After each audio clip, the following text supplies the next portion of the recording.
ನಾಗರ ಚೌತಿ ಮತ್ತು ನಾಗರ ಪಂಚಮಿಯ ವಿಶೇಷ ಏನು ಅಂತ ಸ್ವಲ್ಪ ನಾವು ತಿಳಿದುಕೊಳ್ಳಬೇಕಾಗಿದೆ. ಈ ನಾಗರ ಪಂಚಮಿ ಅಂದರೆ ಮಣ್ಣಿನ ಹಬ್ಬ.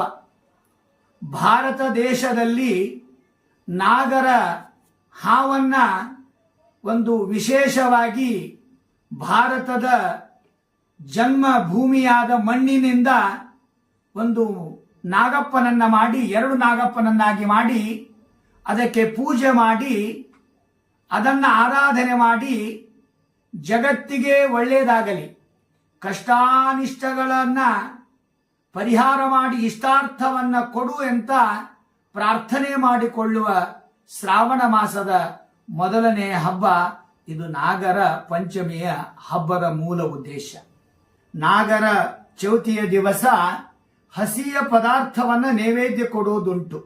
ಯಾಕಂದ್ರೆ ನಮ್ಮ ನಾಗರಿಗೆ ಕರದದ್ದು, ಎಣ್ಣೆ, ಖಾರ ಅದು ಯಾವುದೂ ಆಗೋದಿಲ್ಲ. ಯಾಕೆಂದ್ರೆ ಅಗ್ನಿ ಇದ್ರೆ ನಾಗಪ್ಪ ಇರೋದಿಲ್ಲ. ಅದಕ್ಕಾಗಿ ನಾಗರಿಗೆ ಇಷ್ಟವಾದ ಪದಾರ್ಥ ಹಸಿಯ ಪದಾರ್ಥ.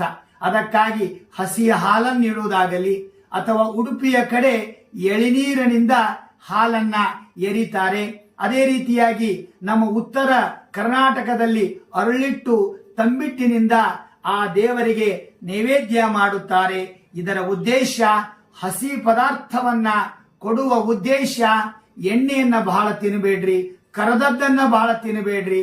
ಆಯುಷ್ಯವಂತರಾಗಬೇಕಾದರೆ, ವಿದ್ಯಾವಂತರಾಗಬೇಕಾದರೆ, ಮಕ್ಕಳು ಅತ್ಯಂತ ಮುಂದಿನ ಒಳ್ಳೆಯ ಸ್ಥಾನಮಾನಕ್ಕೆ ನಾವು ಹೋಗಬೇಕಾದರೆ ಕಲಿಯುಗದಲ್ಲಿ ಕರದದ್ದು, ಹುರಿದದ್ದು, ಬೇಯಿಸಿದ್ದು ತಿನ್ರಿ, ಸ್ವಲ್ಪೇ ತಿನ್ರಿ, ಬಹಳ ತಿನ್ಬೇಡ್ರಿ ಅಂತ ಇದು ನಾಗರ ಪಂಚಮಿಯ ಆದೇಶ, ಉಪದೇಶ, ಸಂದೇಶ.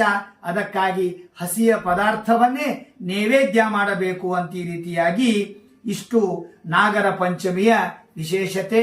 ಚೌತಿಯ ದಿವಸ ವಿಶೇಷವಾಗಿ ಹೆಣ್ಣು ಮಕ್ಕಳು ಪೂಜೆ ಮಾಡುತ್ತಾರೆ.